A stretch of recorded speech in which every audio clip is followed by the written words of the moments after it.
Viewers, drama serial none की अगली 4 episodes की कहानी सामने आ गई है।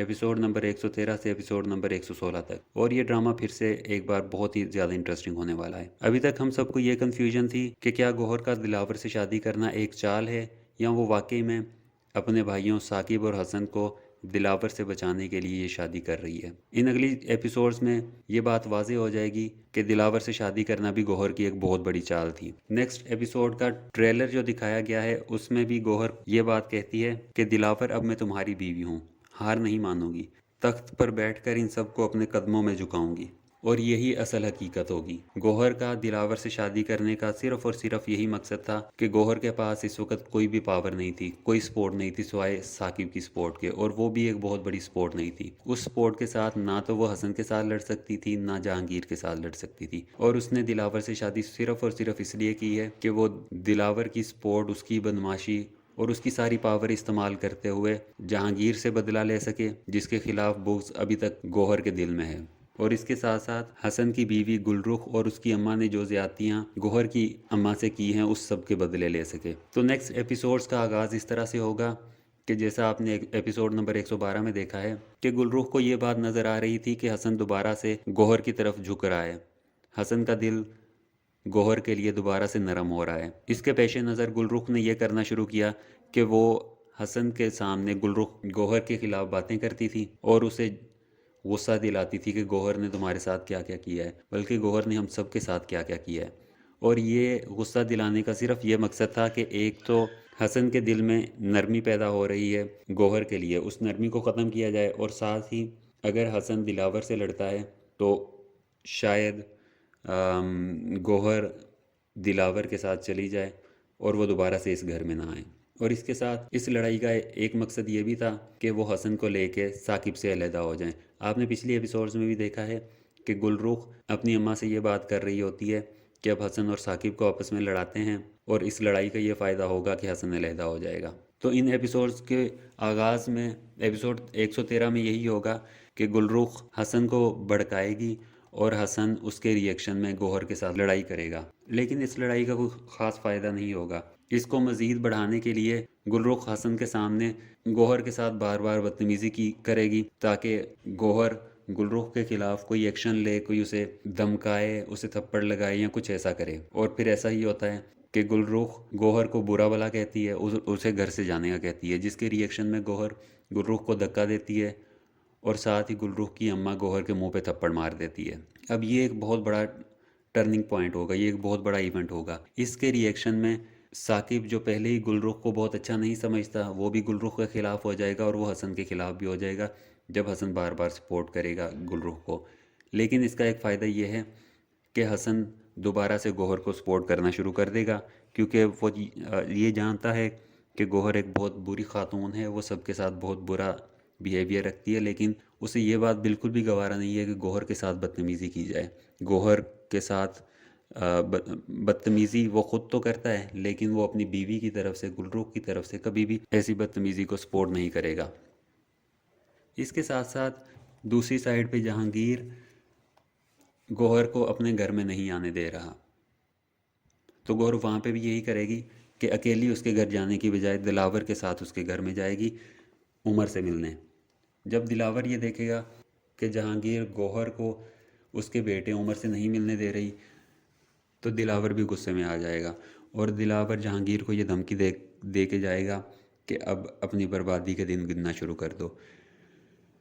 गौहर का दिलावर को जहांगीर के पास लेके जाने का मकसद भी यही था कि दिलावर जहांगीर की बदतमीज़ी देखे और बदतमीज़ी देखने के बाद वो जहांगीर के ख़िलाफ़ हो जाए। और गौहर ख़ुद तो कोई इंतकाम इस वक्त नहीं ले सकती जहांगीर से, तो वो दिलावर को ही अब सामने करेगी कि अब गौहर का इंतकाम दिलावर जहांगीर से ले और जहांगीर को बर्बाद करे। और ये चीज़ वो गौहर शुरू से ही चाह रही है, जब से वो अपने पागलपन से ठीक हुई है। उसके बाद उसका बाकियों के साथ बिहेवियर जैसा भी हो, लेकिन जहांगीर के साथ उसका बिहेवियर अभी भी बहुत बुरा है। तो अभी फ़िलहाल उमर का रिएक्शन नहीं दिखाया जाएगा कि उमर क्या चाहता है। उमर तो पहले ही अपनी माँ के ख़िलाफ़ हो गया है। जब वो ये देखेगा कि गौहर के साथ साथ दिलावर भी जहांगीर के साथ बदतमीज़ी कर रहा है, जहांगीर को तंग कर रहा है और उसे धमकियाँ दे रहा है, तो उमर गौहर से मज़ीद बददिल हो जाएगा और वो वापस अटैच हो जाएगा जहांगीर के साथ, अपने अब्बा जी के साथ।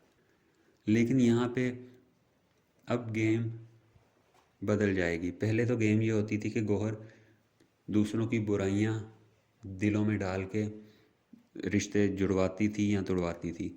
लेकिन अब क्योंकि गौहर सबके दिल से उतर चुकी है, तो अब ये हथियार नहीं चलने वाला। इसीलिए गौहर ने दिलावर से शादी की है, और अब गौहर ने जो भी करना होगा वो दिलावर की पावर के ज़ोर पे करेगी। तो ये तो हो गई जहांगीर वाले घर की कहानी। अब वापस जाते हैं कि गौहर के घर पे क्या हो रहा है। जहांगीर को छोड़ते हैं, ये बात करते हैं कि इन अगली 4 एपिसोड्स में साकिब के घर पे क्या होगा। यहाँ तक तो मैंने आपको बता दिया है कि गुलरुख मुसलसल जहाँ इससे गौहर से बदतमीज़ी करती रहेगी। वो यही चाहेगी कि गौहर आगे से कोई ऐसी बदतमीज़ी करे, कोई ऐसी हरकत करे जिसकी वजह से हसन गौहर के दोबारा से ख़िलाफ़ होके गुलरुख को अलहदा कर दे। लेकिन इस बार जो इनसे बहुत बड़ी गलती हुई, वो गलती ये हुई कि गौहर ने अगरचे गुलरुख को धक्का दिया है, लेकिन गुलरुख की माँ ने गौहर के मुंह पे थप्पड़ लगा दिया है। अब ये एक थप्पड़ बेस बन जाएगा गौहर के लिए। वो इस थप्पड़ को लेके साकिब की हमदर्दी तो लेगी ही, साथ हसन की हमदर्दी भी लेना शुरू कर देगी। जब हसन न्यूट्रल होकर सोचने लगेगा तो उसको गुलरुख और उसकी माँ की हुई हर गलत हरकत समझ आने लग जाएगी, और वो आहिस्ता आहिस्ता इसी नतीजे पे पहुंचेगा कि गुलरुख ने शादी ही सिर्फ पैसे के लिए की थी, और अभी भी शादी से अब तक उसने बहुत सारी बातें ऐसी की हैं जिसमें वो पैसे के पीछे ही है। जैसे अगर आपको याद हो कि गुलरुख ने एक बार डायमंड रिंग डिमांड की थी, इसके साथ गुलरुख ने प्रॉपर्टी उसके नाम करने की बात की थी। अभी भी गुलरुख यही बात कर रही है हसन से कि वो अपनी प्रॉपर्टी को अलहदा करें। जब ये सारी बातें आहिस्ता आहिस्ता हसन के सामने आएंगी तो हसन खुद ही बदजन हो जाएगा गुलरुख से, जो एक पहला स्टेप होगा गुलरुख और हसन की तलाक की तरफ। और ये ड्रामा आप देखेंगे कि ड्रामा जैसे जैसे एंड की तरफ जाता जाएगा, हसन गुलरुख से बददिल होके एट दी एंड वो गुलरुख को तलाक ही देगा। और साथ ही एक तरफ तो ये तलाक होगी, लेकिन इस तलाक के बदले में हसन को गुलरुख को 15 लाख रुपए हक महर जो उसने लिखा है वो देना पड़ेगा। तो इसमें दो चीज़ें गौहर को पसंद नहीं आएंगी। एक चीज़ वो 15 लाख जो हसन गुलरुख को देगा, और साथ ही जो गुलरुख की अम्मा है उसने गौहर की अम्मी का कत्ल किया है, तो गौहर कभी भी उसकी अम्मा को इस तरह से घर से नहीं जाने देगी। तो इसके बारे में देखते हैं कि राइटर किस तरह से लिखता है कि मज़ीद किस तरह से गौहर इन दोनों से बदले लेगी।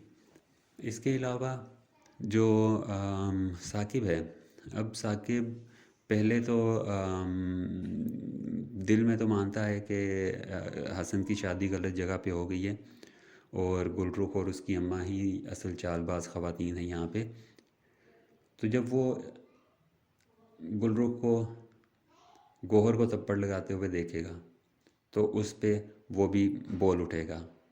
पहले तो वो सिर्फ दिल से गुलरुख को गलत समझता था और उसकी अम्मी को गलत समझता था, लेकिन अब वो ओपनली ये सारी बातें कहेगा।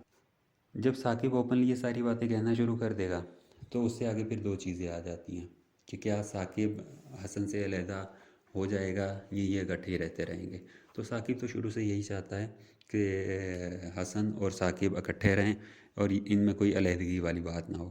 तो ये सब कुछ होने के बावजूद भी ये तीनों लोग, तीनों बहन भाई, यानी हसन, गौहर और साकिब, ये तीनों अलहदा नहीं होंगे, क्योंकि ना तो साकिब चाहता है कि अलहदा हो, ना गौहर चाहती है कि अलहदा हो। सिर्फ हसन चाहता था कि वो इन दोनों से अलहदा होकर रहे। लेकिन ये बात भी ख़त्म हो जाएगी जब वो देखेगा कि गौहर को थप्पड़ लगाया गया है और उसकी हमदर्दी खुद ही अपनी बहन यानी गौहर की तरफ आ जाएगी। जब हमदर्दी गौहर की तरफ आ गई तो फिर अलहदा होने का तो सवाल ही पैदा नहीं होता। जब ये गौहर और ये क्या नाम है इसका, साकिब, जब ये दोनों कह रहे हैं कि हमने अलहदा नहीं होना। तो अब ये ड्रामा वैसे तो बहुत ड्रैग किया गया है, जिसकी वजह से इसमें इंटरेस्ट ख़त्म हो गया था। लेकिन अभी आप देखेंगे कि कहानी में दोबारा से जान डाल दी गई है दिलावर की एंट्री के साथ। क्योंकि इससे पहले कहानी में जान इसलिए थी कि दोनों पार्टी स्ट्रॉन्ग थी, गौहर भी स्ट्रॉन्ग थी और गौहर के सामने उस वक़्त जहांगीर खड़ा हुआ था अपनी बीवी के साथ।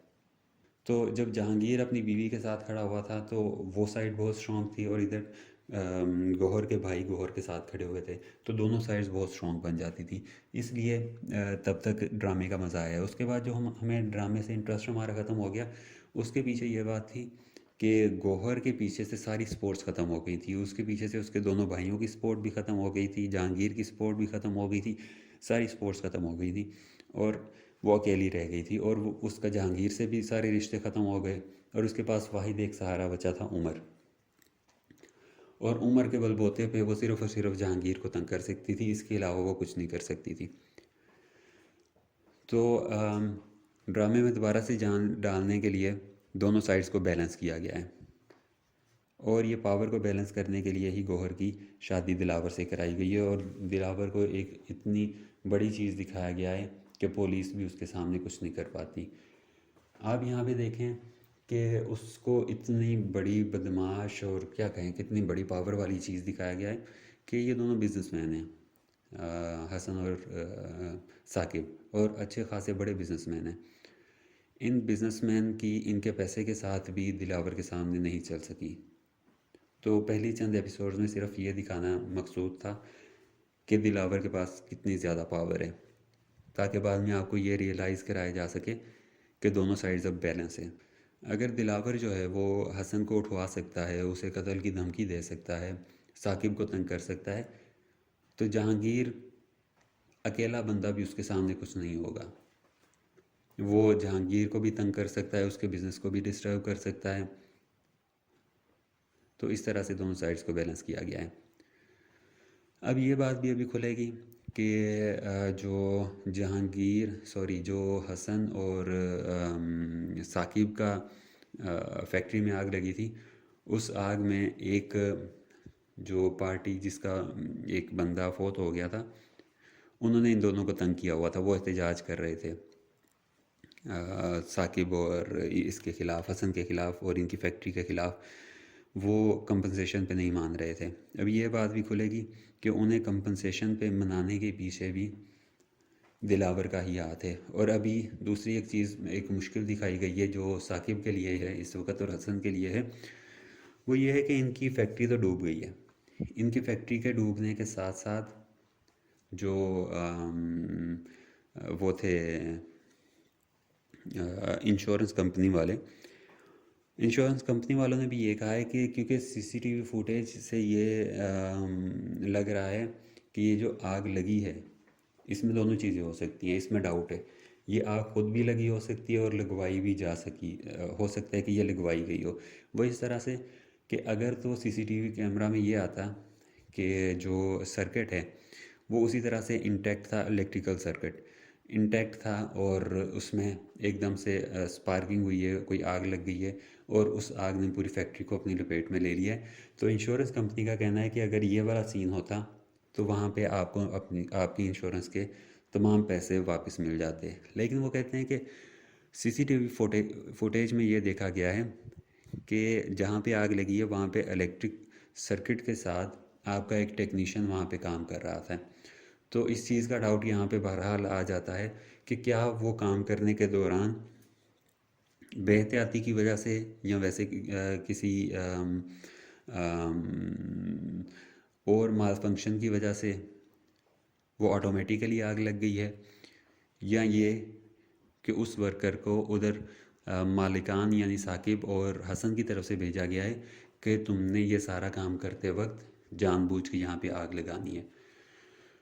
तो ये जो चीज़ है ये एक डाउट क्रिएट कर रही है। तो इंश्योरेंस कंपनी ये कह रही है कि इस तरह के किसी भी डाउट की सूरत में टर्म्स एंड कंडीशंस के मुताबिक इंश्योरेंस की रकम नहीं दी जाएगी। और वैसे ये कोई बहुत बड़ी अनहोनी बात नहीं है। इंश्योरेंस कंपनीज़ को जहाँ पे भी कोई बहुत बड़ी रकम पे करनी पड़े, वहाँ पे इंश्योरेंस कंपनीज़ यही करती हैं कि अपनी टर्म्स एंड कंडीशंस वगैरह निकाल के उसमें कोई ना कोई नुक्ता ऐसा निकालती है कि इस नुक्ते की बेस पे हम आपको पैसे नहीं दे सकते। ठीक है, उनकी रेपुटेशन भी एट स्टेक होती है, इसीलिए उन्होंने टर्म्स एंड कंडीशंस लिखी होती हैं ताकि बाद में ये चीज़ शो की जा सके। एक तो कोर्ट में ये चीज़ शो की जा सके कि हम इन टर्म्स एंड कंडीशंस की बेस पे पैसे इंश्योरेंस के पैसे इन्हें नहीं दे सकते। और दूसरी तरफ एक इंश्योरेंस कंपनी के पास बहुत सारे क्लाइंट्स होते हैं, अगर वो एक क्लाइंट के कोई पैसे उन्हें नहीं देंगे तो लीगल चीज़ को एक साइड पे भी छोड़ दें, बाकी सारे जो क्लाइंट्स हैं उनका एतमाद उस कंपनी से उठ जाएगा। तो इसलिए जब भी कोई इंश्योरेंस कंपनी ये बात कहती है कि वो क्लेम की रकम वापस नहीं देंगे, तो वो कोई ना कोई ऐसा जवाब पेश करती है जिसकी वजह से उनके बाकी क्लाइंट्स को ये लगे कि ये जस्टिफाइड है इंश्योरेंस कंपनी की तरफ से। इंश्योरेंस कंपनी जानबूझ के पैसा नहीं खा रही, वो अपनी टर्म्स एंड कंडीशंस के मुताबिक, जिसके मुताबिक ये सारा इंश्योरेंस वाला काम हुआ था, वो उसके मुताबिक ही पैसे देने से पीछे हट गई है, क्योंकि वो टर्म्स एंड कंडीशंस के मुताबिक पैसे देने की मिजाज नहीं है। जो जहाँ पे लॉस बहुत छोटा हो, जैसा कि अगर आप कार इंश्योरेंस की बात करें, वहाँ पे अगर छोटा नुकसान हो तो वहाँ पे इंश्योरेंस कंपनीज जल्दी ये जो इंश्योरेंस की रकम है, क्लेम की रकम है, वो जल्दी पे कर देती है। लेकिन जहाँ पे मामला बहुत बड़ा हो, तो करोड़ों अरबों रुपए देने हों, तो वहाँ पे इन्वेस्टिगेशन भी फिर उसी हिसाब से ही होती है, करोड़ों अरबों रुपए के हिसाब से ही होती है।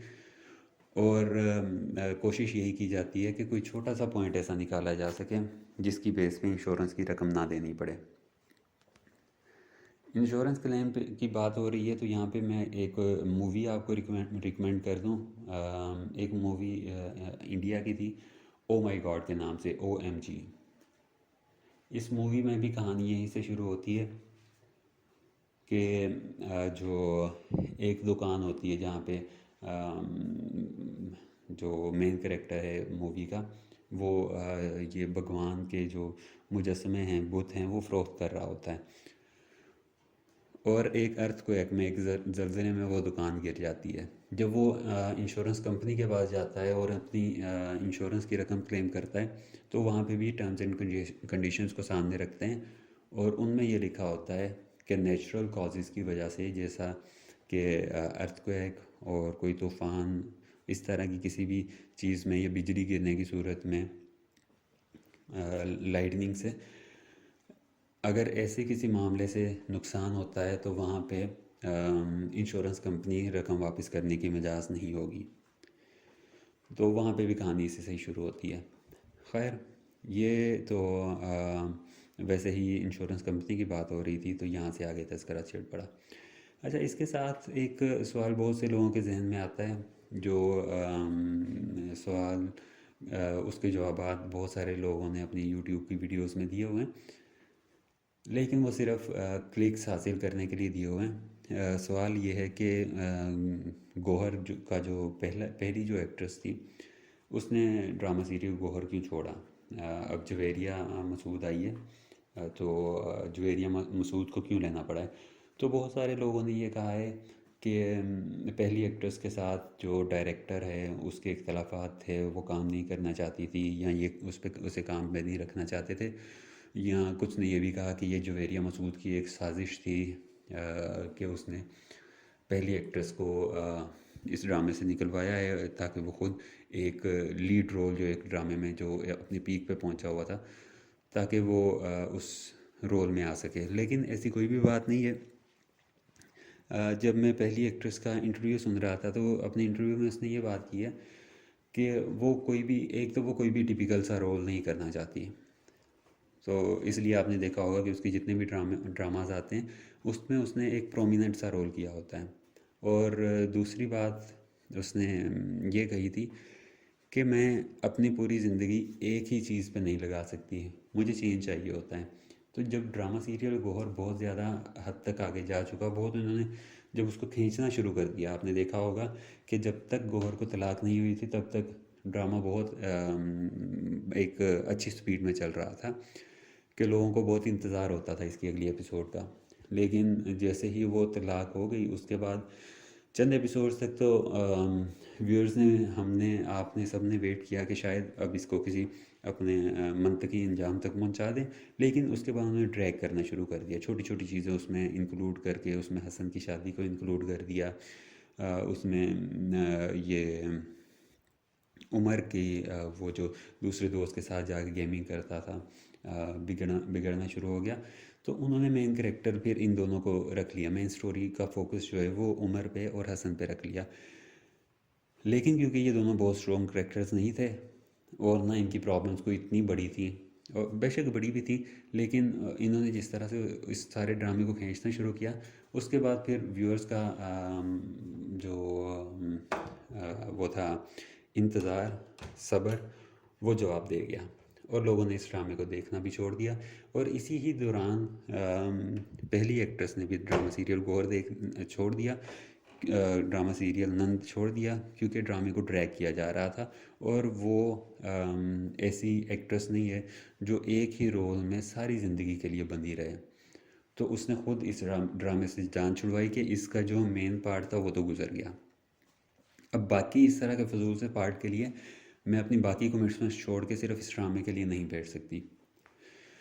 तो खैर, वहाँ तक तो लग रहा था कि उसने वाकई में बहुत अच्छा किया है कि इस ड्रामे में तो अब कोई जान नहीं रही, अब तो इसको छोड़ देना चाहिए। लेकिन अब जवेरिया मसूद के आने के बाद बहुत देर तक पहले तो इस ड्रामे को उसी तरह से घसीटा जा रहा था, बहुत बोरिंग तरीके से घसीटा जा रहा था। लेकिन इस ड्रामे में फिर दोबारा से जान डाली गई। उस दोबारा से जान डालने के लिए ये जो दिलावर है, दिलावर को इंट्रोड्यूस करवाया गया। दिलावर के इंट्रोडक्शन के साथ ही पावर बैलेंस आ गया इस ड्रामे में। और अब अगर वो पहली एक्ट्रेस होती तो शायद हम बहुत ज़्यादा इंजॉय करते इस ड्रामे को। अभी तो स्टोरी स्ट्रॉन्ग होने के साथ साथ जवेरिया मसूद की एक्टिंग भी क्योंकि बहुत अच्छी है।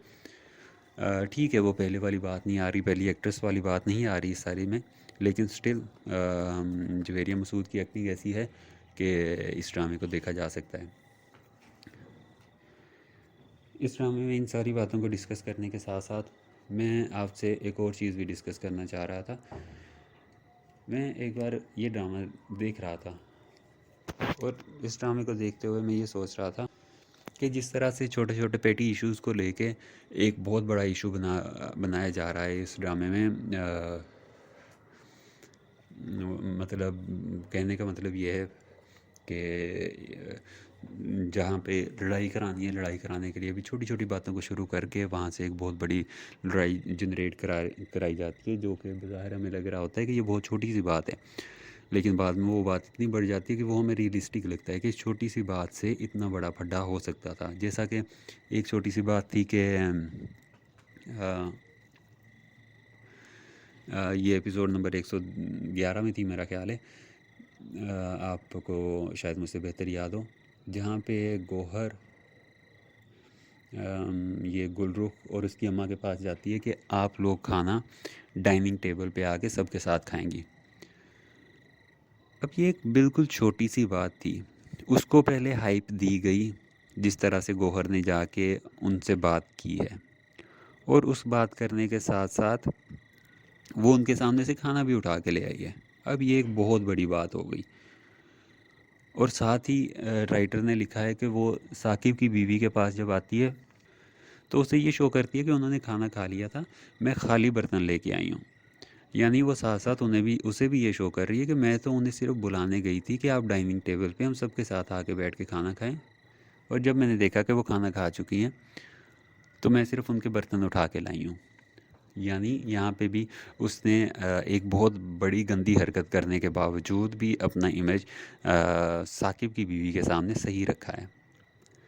उसके बाद अब ये बहुत बड़ी बात थी, जब गुलरुख यही बात हसन को बताएगी तो यकीनन इसमें बहुत बड़ा फड्डा होगा, जो कि मुझे लग रहा था कि इस पर बहुत बड़ा फड्डा होगा और हसन बिल्कुल ही गौहर से बददिल हो जाएगा। लेकिन जो इंटरेस्टिंग बात मैं आपको राइटर की कह रहा हूँ वो ये है कि जब गुलरुख ने ये सारी शिकायत हसन को लगाई है, उसके बाद गौहर ने आगे से इस तरह का एक नरम सा जवाब दिया कि मैं सिर्फ ये चाह रही हूँ कि ये सब के साथ आके यहाँ पे बैठ के खाना खाएं, इख्तलाफात के बावजूद। मैं तो सिर्फ ये चाह रही हूँ। वो उसने अपनी अच्छाई इस तरह से पेश की और साथ ही उसने बात को डाइवर्ट कर दिया जो फैक्ट्री में नुकसान हुआ है उसकी तरफ। वहाँ पे ये एक्सपेक्ट कर रहा था मैं कि शायद वो ये भी बता दे कि जो एक बंदा मरा है उसकी जो कंपनसेशन थी, उसको इस कंपनसेशन पे राज़ी करने के लिए भी उसने दिलावर की पावर का इस्तेमाल किया है। लेकिन अगर वो ये चीज़, ये फ़िक्रा इस्तेमाल कर लेती तो हसन दोबारा से भड़क जाता कि आपसे किसने कहा था कि आप ये सारी पावर इस्तेमाल करें, मैं तो दिलावर को के मुंह नहीं लगना चाहता और आप दिलावर से एहसानात ले रही हैं हमारे लिए। तो राइटर ने बड़ी खूबसूरती से ये चीज़ लिखी है कि उसने ध्यान तो डाइवर्ट कर दिया है गुलरुख वाली बात से, और साथ साथ गौहर ने ऐसी भी कोई बात नहीं की जो उस वक्त गुलरुख और उसकी अम्मा आपस में बातें कर रही थी कि हसन से तलाक लो, इधर से कोई पैसे नहीं आएंगे, अगली जगह पे चलते हैं, इससे हक महर के 15 लाख लेंगे और किसी अच्छी जगह हाथ मारेंगे। अब वो बात भी एक इतनी बड़ी बात थी कि वो बात भी अगर सामने आ जाती, वो बात भी अगर गौहर हसन से कर देती, तो मैं ये एक्सपेक्ट कर रहा था कि इसमें भी हसन जो है वो गौहर को ही झूठा समझेगा।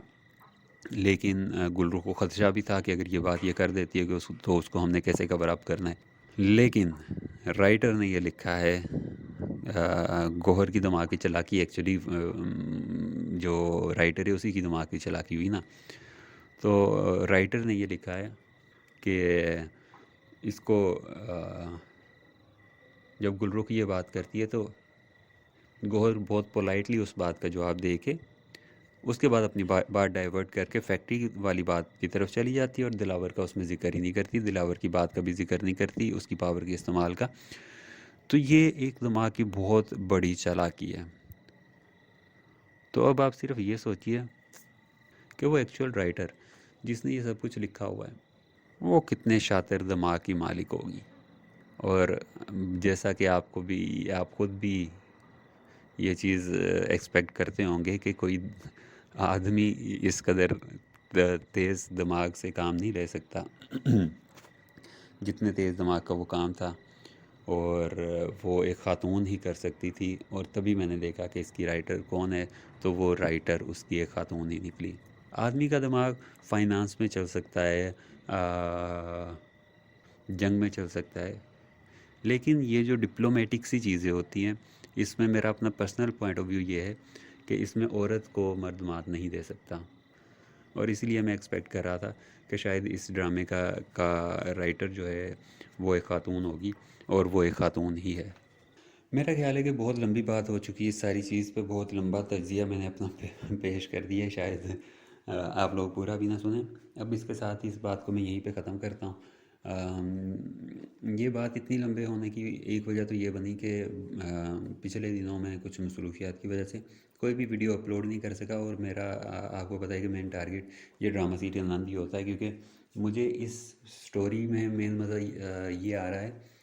एक तो ये कि उसमें स्टोरी में जैसे उमर वाली बात मैंने पहले भी की थी कि वो जो गौहर ने उमर के थ्रू सारे काम करवाए हैं, उसमें राइटर इस चीज़ पे बहुत ज़्यादा फोकस कर रहा था कि जो गौहर ने अपने बच्चे को इस्तेमाल किए वो सिर्फ वो कामयाब नहीं हुई, साथ में वो नाकाम भी हो गई है कि उसके बच्चे की डेवलपमेंट, उसकी सारी ग्रोथ उस हिसाब से हो गई है। और वो ताहयात उसके जहन में वो सारी चीज़ें नक्श हो गई हैं, और उसकी मेंटेलिटी, उसने अपने बच्चे की मेंटेलिटी को भी नहीं देखा, और वो बहुत बड़ा अपना नुकसान कर बैठी इस सारी चीज़ में। एक मुझे इस चीज़ का मज़ा आ रहा है, और दूसरा मुझे इस ड्रामे में इस चीज़ का मज़ा आता है कि जो छोटी सी बात, जैसे मैंने अभी ये वो कमरे में से जाके गौहर का कमरे में जाके गुलरुख से के सामने से बर्तन उठा लाना है, वो सारी चीज़ें इस तरह से पोर्ट्रे की गई हैं, इस तरह से उस सारे को लिखा गया है कि वो बात एक बार हाइप पे ले जाते हैं, उसके बाद उसको न्यूट्रलाइज कर देते हैं, और वो वाकई में हकीकी लगता है कि वाकई में इस तरह से हाइप आ सकती है, और वाकई में इस तरह से सारी चीज़ें कूल डाउन भी की जा सकती हैं। खैर, लेकिन एक बात जो है वो उसकी थोड़ी सी कमी है, और वो चीज़ बहुत कम दिखाई गई है। मेरा ख्याल है कि राइटर को उस चीज़ पे फोकस करना चाहिए था कि जैसे साकिब और उसकी बीवी का रिश्ता है कि वो ठंडे तरीके से बैठ के आपस में कम्युनिकेट करते हैं और उस कम्युनिकेशन से ही मसले हल होते हैं। तो ये कम्युनिकेशन भी थोड़ी सी अगर इसमें ज़्यादा दिखा देते ताकि ऑडियंस जो है वो ये चीज़ भी व्यूअर्स ये चीज़ भी पिक करते कि इसका कितना बड़ा फ़ायदा होता है ठंडे रह के कम्युनिकेट करने में, इसी से ही मसले हल होते हैं। चलिए इसके साथ ही मैं इस वीडियो को ख़त्म करता हूँ और आइंदा आइंदा मेरी कोशिश ये होगी कि मैं वीडियोस थोड़ी ज़्यादा बनाऊँ ताकि छोटी बने और मेरी बात भी पूरी कन्वे हो सके। मिलते हैं कुछ दिनों बाद, अब मसरूफियात की बेस पे ही होगा, लेकिन कुछ दिनों बाद मिलते हैं दोबारा किसी नई वीडियो के साथ। उसने जब इल्ज़ामात लगाए हैं पहले भी, तो वो डायरेक्टली इल्ज़ामात नहीं लगाते थे, वो सिर्फ ये कहते थे कि कुछ बहुत गलत हो रहा है, हमें ये शक हो रहा है, फ़लाँ ने ये कहा है, फ़लाँ ने ये कहा है, फ़लाँ का रवैया इस तरह का है। उसने डायरेक्टली अपनी तरफ से कोई बात नहीं की। ये एक बहुत अच्छी प्लानिंग थी गुलरुख की तरफ से, और इसी प्लानिंग में वो सारे लोग आए हैं। और ऐसे हकीकत में भी इसी तरह से ही हो सकता है, कोई बंदा आके डायरेक्टली घर के सारे अफराद पे अगर इल्ज़ाम लगाना शुरू कर दे तो उन इल्ज़ामात को कोई भी नहीं मानेगा। तो अगर वो इस तरह से दिखाते कि गुलरुख आई है, गुलरुख ने आते ही सब पे इल्ज़ामात लगाने शुरू कर दिए हैं और सब ने गुलरुख की बात मानना शुरू कर दिया, तो ये चीज़ रियलिटी से बहुत दूर हो जाती।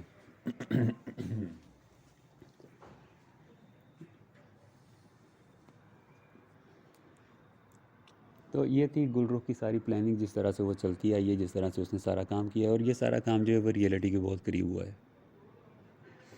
और मैंने आपको पहले भी अपनी एक वीडियो में बताया कि इसी वजह से मुझे ये ड्रामा बहुत ज़्यादा पसंद आ रहा है कि इसमें जो भी सारा सीन क्रिएट करते हैं उसमें बहुत हद तक उसे रियलिटी के करीब करते हैं। वो पहले रीज़न जनरेट करते हैं, रीज़न जनरेट करने के बाद वो एक वाक़या सामने लाते हैं, जिसकी वजह से बहुत सारे लोगों को लग रहा है कि ये ड्रामा बहुत स्लो चल रहा है। और हाँ, ये बात एक हद तक ठीक भी है। आप अक्सर देखें कि एक सीन के बाद दूसरा सीन जब शुरू होता है तो तकरीबन दरमियान में 1 मिनट का गैप होता है जिसमें सिर्फ म्यूज़िक चल रहा होता है और पहला सीन ख़त्म हो रहा होता है, दूसरा सीन शुरू हो रहा होता है। ये इतना लंबा जब गैप दिया जाता है तो उससे कि इसका दौरानिया वैसे ही 10 मिनट 15 मिनट के करीब बढ़ जाता है। इसके अलावा फेस एक्सप्रेशन देने की तरफ इन्होंने बहुत ज़्यादा ज़ोर दिया है कि कोई भी सीन जब ख़त्म होता है, कोई भी डायलॉग ख़त्म होता है, उसके बाद फेस एक्सप्रेशंस दिखाए जाते हैं। तो ये ड्रामे को ट्रैक करने का एक तरीका भी है, लेकिन इसके साथ साथ जब आपने कोई वाक़या दिखाना है उसके पीछे आपको मुकम्मल एक स्टोरी जनरेट करना पड़ती है। उस स्टोरी को जनरेट करने के लिए बहुत टाइम दरकार होता है। तो नन की जो ज़्यादा एपिसोड्स होने का और स्टोरी को ड्रैग होने का एक बहुत बड़ी उसके पीछे वजह ये भी थी कि उन्होंने जो भी कोई वाक़या पेश आ रहा है उसके पीछे की कहानी पहले बनाई है, उसको पहले दिखाया है, उसके बाद सामने एक वाक़या दिखाया है। और जब हम वो सारी कहानी देख रहे होते हैं, वो देखने के साथ साथ हम खुद से ही ये कहते हैं कि हमें पता है कि अब नेक्स्ट क्या होगा, और नेक्स्ट फिर वही होता है क्योंकि वो पूरी कहानी पहले उस तरह से बना दी जाती है। तो ठीक है, ये ड्रामा कुछ हद तक बोरिंग भी है, लेकिन उसके साथ साथ ये ड्रामा बहुत इंटरेस्टिंग भी है।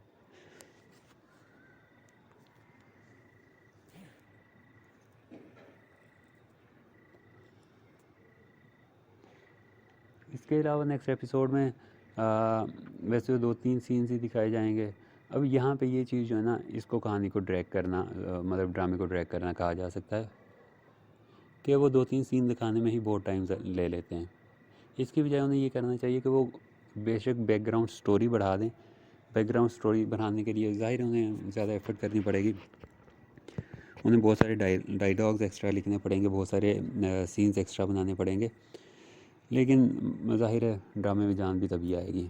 अभी लोग जो है वो बहुत हद तक इससे आवाज़ार हो रहे हैं। आप अगर जब लास्ट टाइम पे पीक चल रही थी एपिसोड 60 के अराउंड, तब अगर आप देखें पहले 1 घंटे के अंदर अंदर नन के व्यूज़ जो हैं वो मिलियंस में पहुंच चुके होते थे, लेकिन अब जो ऑडियंस है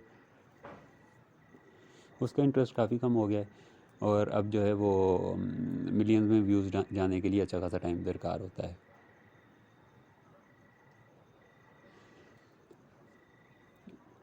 अब जब ये सब कुछ चल रहा है तो हमें ये लगता है कि ड्रामा काफ़ी स्लो चल रहा है। जैसे अभी आपको मेरी शायद इस वीडियो में भी लग रहा हो कि मैं एक ही बात को बार बार रिपीट किए जा रहा हूँ, कोई नेक्स्ट बात नहीं कर रहा। और हाँ, बिल्कुल मैं भी कहानी को थोड़ा सा ड्रैग कर रहा हूँ। अच्छा, इसके साथ साथ इन्होंने जो उधर सीन दिखा रहे हैं उमर वाले, वो उमर वाले सीन ये बहुत रियलिस्टिक से दिखा रहे हैं कि उमर क्योंकि एक बच्चा है, उसकी जिस तरह से ट्रेनिंग हुई है, अब वो सारी चीज़ें उसके दिमाग से इतनी जल्दी से नहीं उतर सकती कि वो इस तरह से करें कि जहांगीर ने कोई 2 लेक्चर दिए हैं उमर को और उनसे इम्प्रेस हो के उमर जो है वो सब कुछ छोड़ छाड़ के एक अच्छा बच्चा बन के बैठ जाए। इस तरह से हकीकी ज़िंदगी में नहीं होता है। वो सब कुछ वो सब कुछ छोड़ भी सकता है, लेकिन उसके लिए उसकी कंपनी चेंज करना होगी, उसकी जो है वो सोच चेंज करना होगी, और सोच चेंज करने के लिए बहुत सारा वक्त दरकार है। जब मुसलसल उसके दोस्त उसको यही फीडिंग कर रहे हैं कि तुम्हारी जो असल माँ है, उसको ये तुम्हारी सौतेली माँ ने घर से निकाला है, और उसने ये सारी चीज़ें अपने सामने होते देखी है, उसने तलाक अपने सामने होते देखी है, उसने इल्ज़ाम तराशियाँ अपने सामने होते देखी हैं, और साथ साथ वो बड़ा हो रहा था तो उसे यही लगता है कि राबी ने ही उसकी अम्मा को घर से निकाला है, जिसकी वजह से वो गुम हो गई है और उसके बाद नहीं मिल रही है। अब खैर वो मिल गई है, और उमर को भी इस बात का पता चल गया है कि उसकी अम्मा मिल गई है। लेकिन अब देखते हैं कि वो उसको किस तरह से मिलाते हैं। तो ये भी हो सकता है कि जब वो अपनी अम्मा से मिले उमर, उस वक़्त ही हमें दिखाया जाए कि नई एक्ट्रेस कौन आ रही है गौहर की जगह, क्योंकि मैंने आपको अपनी लास्ट वीडियो में ये बताया था कि ये जो फ़ायज़ा हसन है गौहर के नाम से, जो अपना करैक्टर एक प्ले कर रही है, नन जो बनी हुई है, जो मेन करैक्टर थी, इन्होंने हीरोइन तो राबी को रखा हुआ है, लेकिन जो मेरे ख्याल में मेन करैक्टर है वो गौहर ही है। तो गौहर जो है उसका आपने देखा होगा कि कहानी में गौहर को नहीं दिखा रहे, सिर्फ उसका एक करैक्टर रखा हुआ है। सिर्फ कुछ ऐसे सीन्स दिखा देते हैं कि भाई अभी गौहर जो है वो हॉस्पिटल में अभी वो रिकवर हो रही है, लेकिन उसके साथ साथ इन्होंने एक चीज़ और भी दिखाई थी कि पिछले 2-3 एपिसोड्स पीछे अगर आप जाएं तो आपको याद आएगा कि एक एपिसोड में ये दिखाया गया था कि हॉस्पिटल में कोई आग लगी है। हॉस्पिटल में नहीं, ये भी नहीं दिखाया गया, सिर्फ ये दिखाया गया था कि जो गौहर है उसका मुंह झुलस गया है, और उसके बाद अभी डॉक्टर ने रिकमेंड किया है कि उसकी प्लास्टिक सर्जरी की जाएगी। ये सारी बातें करने की सिर्फ एक ही वजह समझ आती है, वो ये कि वो एक्चुअली एक्टर चेंज करना चाह रहे हैं। सॉरी, करेक्टर नहीं, करेक्टर वही नंद का ही रहेगा, गौहर का ही रहेगा, लेकिन वो एक्ट्रेस उसमें चेंज कर देंगे। तो एक्ट्रेस चेंज करने के लिए उन्होंने कहानी ये बनाई है कि आग लग गई जिसकी वजह से उसका फेस इस कदर जल गया है कि अब प्लास्टिक सर्जरी करानी होगी, और प्लास्टिक सर्जरी के बाद वो डेफिनेटली एक नई एक्ट्रेस इंट्रोड्यूस कराएंगे। और ये जो नई एक्ट्रेस इंट्रोड्यूस करवाएंगे, इसके बारे में फ़िलहाल तो कुछ नहीं बताया, लेकिन हो सकता है कि हसन अपनी अम्मा से मिलने की ज़िद करे। जब वो अम्मा से मिलने जाए तब वो वहाँ पे प्लास्टिक सर्जरी के बाद उसकी एक नई अम्मा मुतारिफ़ करा दी जाए। तो अभी देखते हैं कि नई एक्ट्रेस कौन सी मुतारिफ़ होती है। ये इस सारे में ये चीज़ इस लिहाज से भी, जो मैं सारी बातें कह रहा हूँ, इस लिहाज से भी ये चीज़ रियलिस्टिक लगती है कि जब आग लगी है उन वहाँ पे कोई शोर शराबा, कोई हंगामा नहीं हुआ साकिब की तरफ से, ना जहांगीर की तरफ से, कि आपके पास रहते हुए ये सारा हो कैसे गया। उन्होंने नॉर्मली रिएक्ट किया है। खैर ये चीज़ अननेचुरल थी, लेकिन ये अब इसकी जो है डिमांड बन चुकी थी कि ज़ाहिर है जब उन्होंने एक्ट्रेस चेंज करनी है तो उन्हें कोई तो सीन बनाना होगा, लेकिन उन्हें चाहिए था कि इसको थोड़ा सा बेहतर बना देते। वो कोई आग की वजह बना देते, उस पर कोई रिएक्शन बहुत बड़ा शो कर देते। खैर जिस तरह से भी किया है, फ़िलहाल तो डायरेक्टर राइटर इसको, कहानी को बहुत अच्छे तरीके से चला रहे हैं।